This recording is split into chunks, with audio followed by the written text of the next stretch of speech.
apologize, y'all. Come on, come on. It's okay. It's okay. Come on. It's okay. We're good. It's all good. No? Come on right over here. Yeah, yeah. Come on right over here. It's okay. It's okay. I'll make sure nobody gets you. Not out here. None of these folks have fangs. All right, my name is DeWitt Lacey. I am an attorney with the law firm of Burris, Nissenbaum, Curry, and Lacey. And we are here today to talk about what happened to Marquis Jackson, who's standing here with me, with his family, by way of some Okaloosa County Sheriff's Department officers or deputies. Now, I'll say this, folks. There's been a lot of comical comments about what happened and comments about the initial videos that had been released by law enforcement, right? The nature of the officer's mistake, their reaction, and what has been told to law enforcement, or what has been told by law enforcement to the public, is that everything's okay, right? The officer who made this horrible mistake, the one officer, they say, has been now terminated or resigned, and all is well. Marquis was not hit by any of the dozens of rounds that were fired into that vehicle, so we should all be okay and go home and have a nice evening. But that isn't the truth. That is not the truth. If that were the truth, I ask you this. I want you to go talk to the psychologists who see our war veterans. Even though some of them may have not been struck or hit by bullet fire, they still have a lot of psychological issues and turmoil and trauma from those wars, from those engagements. If we think that that is okay, I would say talk to the refugees and or folks who come here from war-torn countries. Though they may have not been shot themselves, they still bear the wounds of the psychological trauma of being involved in this type of violence. You know, the difference is Marquis does not live in a war-torn country, or so we believe. Marquis did not participate in some type of civil unrest in a country that's experiencing a lot of turmoil. He's right here in Fort Walton. And he had all these rounds fired at him. And of course, there's trauma that comes with that.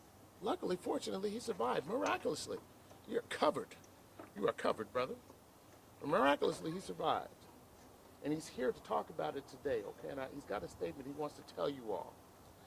What we also will be doing today is releasing some videos of more shots that were fired at Marquis when he was handcuffed in the back of a car, already had been searched, had not committed any crimes. The officers told Marquis that in order for them to give him relief, that is, to get him out of the situation where he was being fired at while handcuffed in the back of this patrol car, that he had to sit up and allow them to shoot rifles around his silhouette to knock out the windows so they could see inside. Apparently around here, you can't see inside officers' glass windows. I don't know, maybe they have tinted windows. It sounds ridiculous, but even more frightening is the aspect of using a human for target practice. That is unwarranted, it is unconstitutional. And we are going to be filing a claim for damages, soon to be followed by a lawsuit, because of what happened to Marquis. And I know Marquis has some words that he wants to share with you right now. I want to give him that opportunity. Marquis?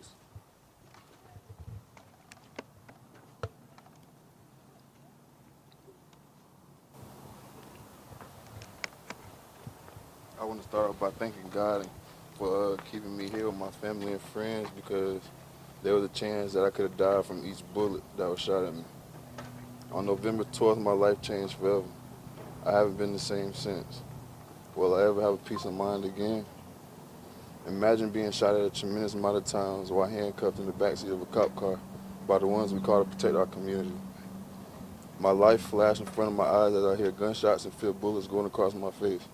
I instantly ducked my head while shattered glass fell on top of me. I began to pray, asking God to protect me as shots still coming from different directions. After many rounds were fired, there was a slight break. Officers then told me to put my hands in the air and sit up straight. I knew I couldn't put my hands in the air because I was handcuffed, and I couldn't sit up straight because they were aiming at my head. I thought my life was over. I sat up straight looking around and I see many guns aiming at me. I then left it up to God again as I faced forward, closing my eyes, asking for help. Then they began shooting again. I found a way to rest my hands on the shattered window area to prove I haven't done anything wrong. Moments later, they swarmed the car searching for weapons. There was nothing found. Looking around, I see my parents crying. I only can imagine how much pain that brought them not knowing if their firstborn was either dead or alive. Picture your children in my situation. How would you feel? I was then held in a cell for hours with nobody knowing anything. After them almost taking my life for no reason, I could only think of the worst. I thought I was never coming home. Eventually, an officer came in the cell and told me I was free to go with no charges. This was the scariest day of my life. I would never call 911 again for an emergency after this. Okaloosa County Sheriff Department caused so much pain not only to me and my family, but different families across the world. I deal with flashbacks and nightmares every day. I wish I can get this image out of my head. It has really taken over my mental. As I continue trying to live my normal life, being a part of the MBNO Foundation, giving back to different communities and coaching the youth, I deal with constant reminders of this traumatic situation. I pray that one day I'll again be myself. Last but not least, I want to thank everyone who was standing with me during this difficult time. I love y'all and always remember Jeremiah 29:11. For I know the plans I have for you, declares the Lord. Plans to prosper you and not harm you. Plans to give you hope in the future. God bless. All right. All right. I know that there's some people that want to talk here and some people that maybe don't feel as comfortable in front of the cameras as we do. We're civil rights attorneys. We're kind of accustomed to this. Ms. Quesada, did you have some words that you wanted to say? My name is Julia Quesada. I'm an attorney with Burris, Newsenbaum, Curry, and Lacey. It is not acceptable that these officers, deputies, and their department is calling this a mistake. It is not okay to call it a mistake. There is no mistake. There was no mistake that Marquis was unarmed. There's no mistake that he had already been searched. There's no mistake that he was already handcuffed in the back of a patrol car when these deputies opened fire. And there's no mistake that the department hasn't released all of the footage or the information related to the shooting. This is not okay. The deputy that shot, that said that he heard an Acorn or after the fact that that's a mistake, that's not acceptable. He resigned. That's not accountability. The other deputy that was exonerated, that is not accountability. There has been no accountability, there has been no transparency, and there has been no justice. And we demand that. We demand transparency. We demand accountability, and we demand justice. And we stand with Marquis with this. Does anybody else has any words to say? You know, behind me are family members and very close family friends of Marquis. I want to open it up for questions. If anybody has any questions, we're here to answer them today. What's one thing that you want us to share with our viewers? What's the most important thing out of all of this? I hope you show the videos that we've released today to you that show that these officers were firing rifles into the car. You could hear them tell Marquis, no, you got to sit up so we can shoot around you. This is outrageous, okay? It's outrageous. It doesn't follow any practice or guidelines of law enforcement and or their training. It is wholly unconstitutional, unwarranted, and shouldn't be accepted, not in this community or any community in America.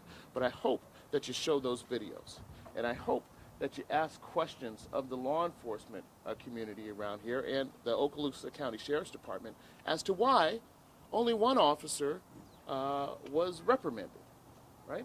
There was a sergeant on duty who said all of this was okay, who said that it was okay to make Marquis sit up so that they can shoot rifles around his body as a human target. I hope that's what you cover. And sir, you're calling this a fight for justice. What does that justice look like? Accountability. And whether that comes in the form of money, whether that comes in the form of further action by the sheriff's department against the deputies involved, that's what we want. But it can't be swept under the rug as this is just a harmless event where nobody was injured. You have a family here who was praying for their life. Praying for their life, that their loved one was not hit or injured when he hadn't committed any crime. Yes, we want to clear Marquis's name. He's not a criminal. He's not a monster. I know we're sitting here in Florida and we're some years off from Trayvon Martin or Michael Brown, but it's the same story.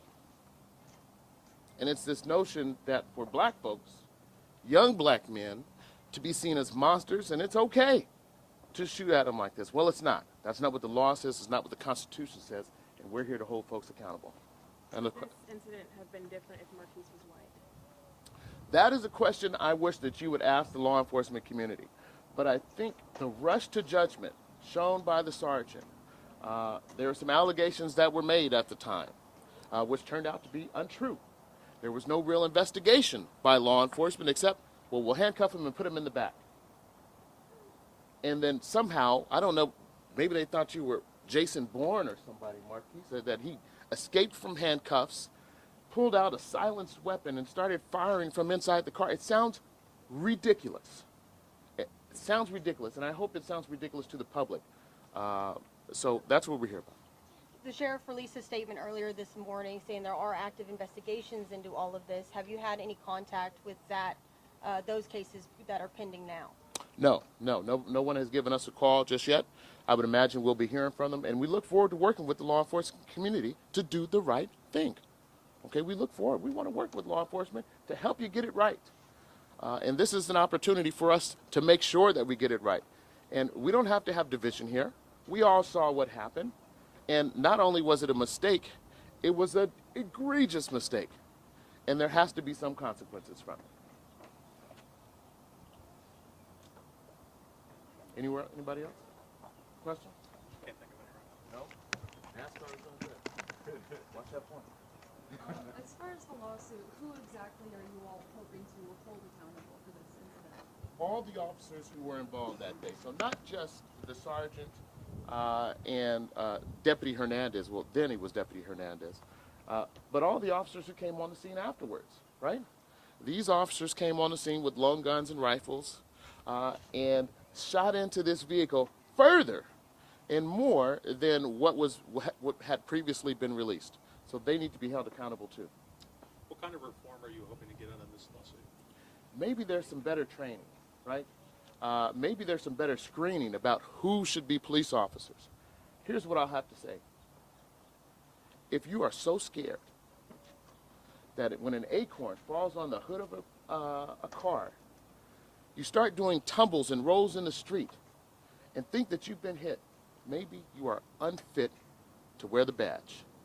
And law enforcement probably has to do a better job of screening who gets to carry guns around this community and ensure our safety, because that surely wasn't any safe insurance from my standpoint.